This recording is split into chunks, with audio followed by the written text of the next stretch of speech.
Mwanafamilia wa Moshi FM, kwa siku ya leo tupo nyumbani kwa mwenyekiti Rabia Lema ambaye ni mwenyekiti wa serikali ya mtaa wa Njoro Sokoni. Lengo ambalo limetuleta hapa ni kuangazia serikali ya mkoa wa Kilimanjaro imeweka mikakati gani katika ulinzi wa mtoto, hususan watoto wa awali. Na hapa tuko naye, sisi tunamtazama kama champion superwoman ambaye amehakikisha kiweka ulinzi kwa watoto katika mtaa anaoishi. Heshima yako mzazi wangu. Nashukuru sana mwanangu. Ndio heri ya mwaka mpya 2025. Sisi sote. Sawa sawa.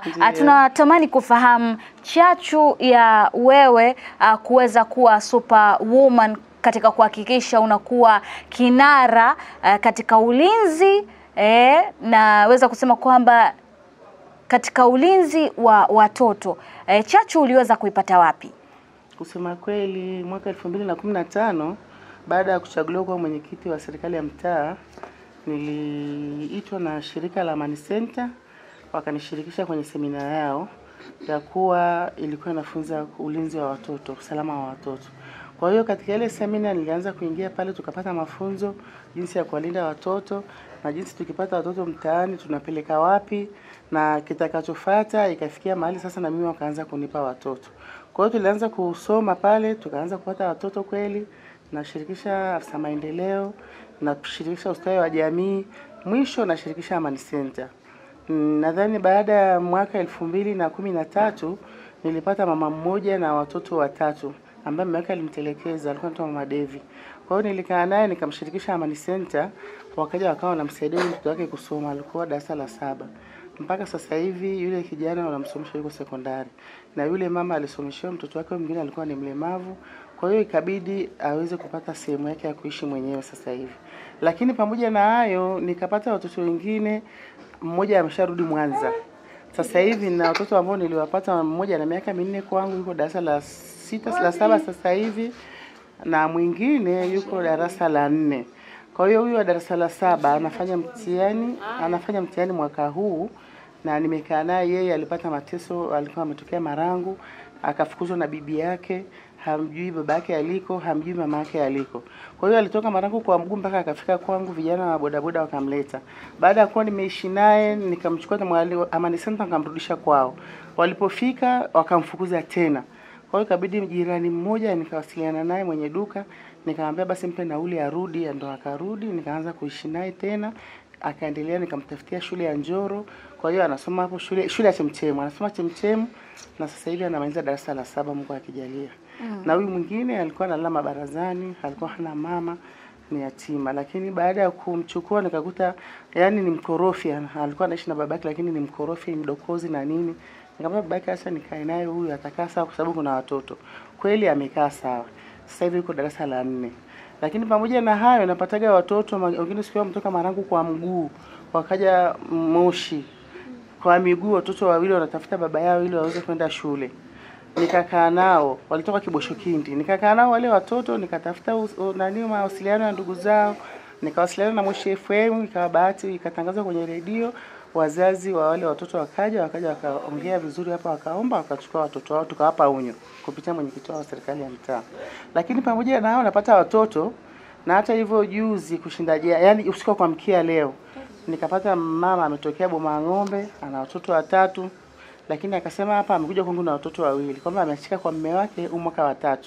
Lakini katika mwaka wa watoto waliochikana kwa mume wake amekaa kwao. Lakini baada ya hapo kaka yake na familia mawifi zake wakamwambia, wewe umerudi hapa nyumbani ili uje urisi mali za kwetu sisi, maana baba yake amefariki. Kwa hiyo ondoka, peleka watoto kwa baba yao, ukitaka rudi hapa peke yako au tafuta maisha ya kuishi mengine. Akawa hana pa kwenda, ndio akaja akafika Moshi usiku. Kuna mama analiaga watoto hapo, akamchukua akakaa naye ule usiku. Asubuhi ile mama akanipigia simu akaniletea asubuhi ya jana. Kwa hiyo jana nimeshinda naye, tuko hapa, na leo bahati nzuri mlivofika amekutana na ile sekeseke, nadhani atajieleza mwenyewe yaliyomsibu. Ila kuhusu watoto, kwa kweli nimeishi nao watoto wengi. Wengine sasa hivi ni vijana wakubwa wako Dar es Salaam na maisha yao. Namshukuru Mwenyezi Mungu na naendelea kuwaombea watu waendelee kuangalia ukatili wa watoto. Wazazi, ile jana usiku kuna mama pia amekuja akaniambia mume wangu amekataa kumpa mtoto nauli ya kurudi shule. Shule zimefunguliwa. Mtoto ni form 3. Mtoto anasoma huko Singida. Mume kakataa kutoa nauli na anachukua simu ya mke anaipasua. Huo ni ukatili wa kijinsia. Baba hataki kusomesha mtoto, anavunja simu ya mke wake anaharibu na yeye anakaa ndani anaandika ndani anaangalia TV. Kwa hiyo nilituma mjumbe akaenda akaangalia akahakikisha hayo ni kweli. Nikamwambia mama tufuatilie taratibu ustawi wa jamii tuweze kukusaidia na mtu aweze kusomeshwa. Kwa hiyo ninachohusia kwa mama, wazazi hasa wanawake waangalie watoto wao. Wanaume hata kama ni mkorofi pambana na mtoto. Mtoto atoke aweze kuja kusaidia wewe, aweze kuwa taifa la kesho. Tusiwatelekeze watoto. Huyu mama aliyemfukuza mwanae na wajukuu, roho inaniuma. Mimi siwezi kufukuza wajukuu zangu nyumbani. Yaani kama ni mimi ningewakumbatia hata wajae kwa sababu hawako kwa nyumba ya kupanga huko nyumba yao wenyewe ya familia. Anaacha watoto wanatembea na barabara. Ni hatari na ni usalama wao watoto unakuwa mdogo. Kwa hiyo ndio ya kwangu haya. Sawa. Mwenyekiti Rabia, tunataka kujua hapa kwa sasa hivi una watoto wangapi ambao unaishi nao ambao ni watoto naweza kusema kwamba wametokea labda katika familia zenye hali duni, lakini vile vile wengine wametelekezwa, ili katika tu hali wewe wa kuwekea ulinzi na usalama. Yaani mpaka sasa hivi labda nisangie na hao leo kuja watakuwa ni 4. Nao 2 ambao nimekaa nao miaka 6. Na hawa kama Mungu akijalia nikiweza kuendelea kuwasaidia, kwa hiyo utakuwa watoto 4, lakini nilishatoa watoto kama 7 ambao nilikuwa naishi nao. Sawa. Katika hili ambalo unalifanya umeona manufaa gani ya wewe kuelekea ama kuwa mlinzi namba 1 katika kuhakikisha usalama wa watoto? Kwanza ninachoshukuru Mungu, walifanya sherehe ya watoto wa mtaani Amani Center. Nadhani walishirikisha mashirika mbalimbali yakafanyika kwa mkoa.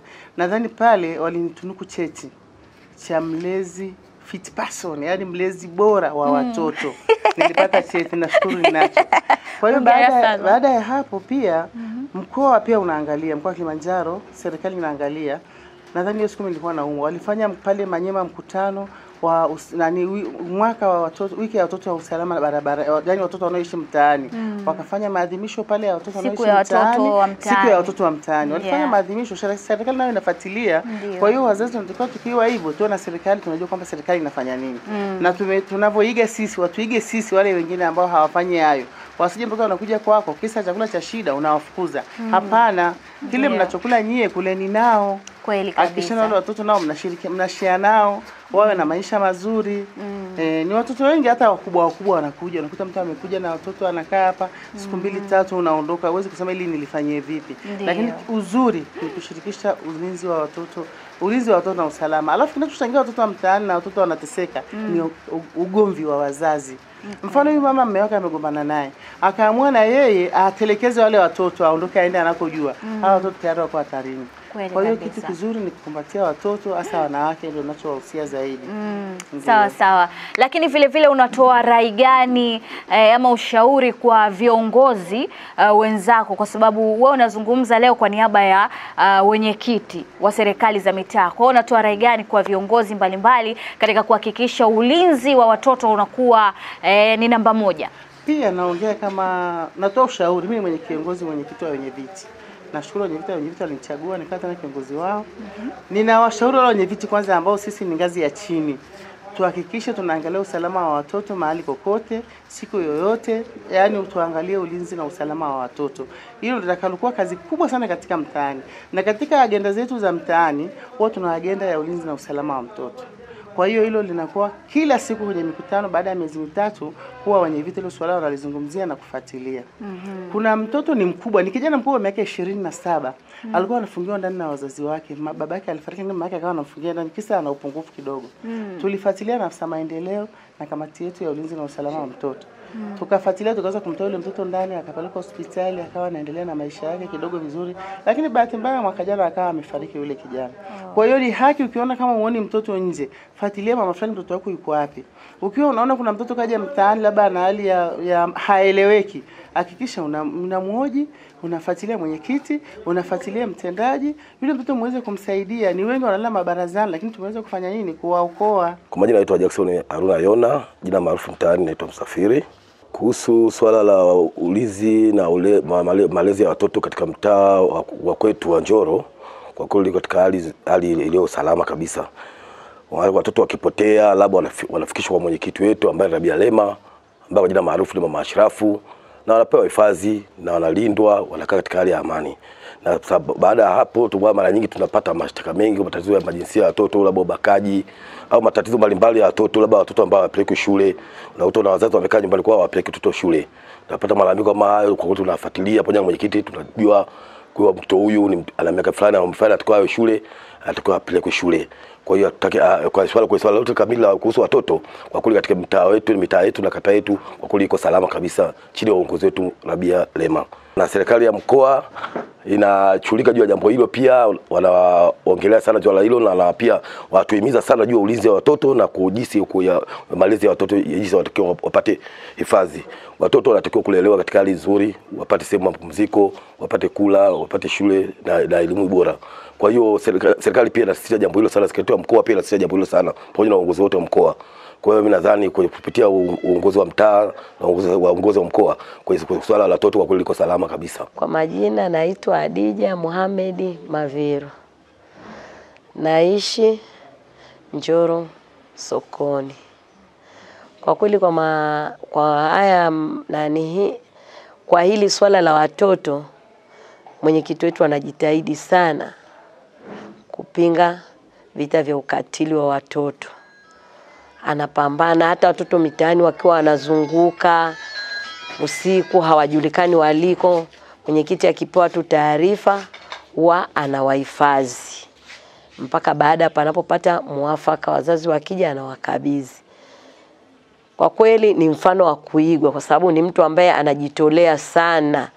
Kwa hiyo tunaomba na mikoa mingine pia nao waweze kuzingatia hilo, kufuatilia watoto kuhusu malezi. Hata sisi wazazi wengine watakiwa kuzingatia, maana kama sasa hivi wakina mama wanakimbizana sana na biashara. Wanatoka saa 11 anarudi saa 5. Anakuta mtoto amelala, hajui mtoto yuko vipi, ana tatizo gani, kesho tena anaondoka anaenda kwenye biashara zake. Kwa hiyo unakuta mtoto hata kama ametendewa kitu mpaka atakapokuja kulishtukia hilo jambo ni baada. Kwa hiyo mimi nawasihi pia watu wa mikoa mingine, haswa wanawake, tuzingatie ulezi wa watoto. Unaporudi umetoka umwangalie mwanao, usiogeshoe sana mtoto. Pia wewe mzazi unatakiwa kumwangalia. Tukishirikiana kwa hivyo watoto wetu watakuwa mikono salama.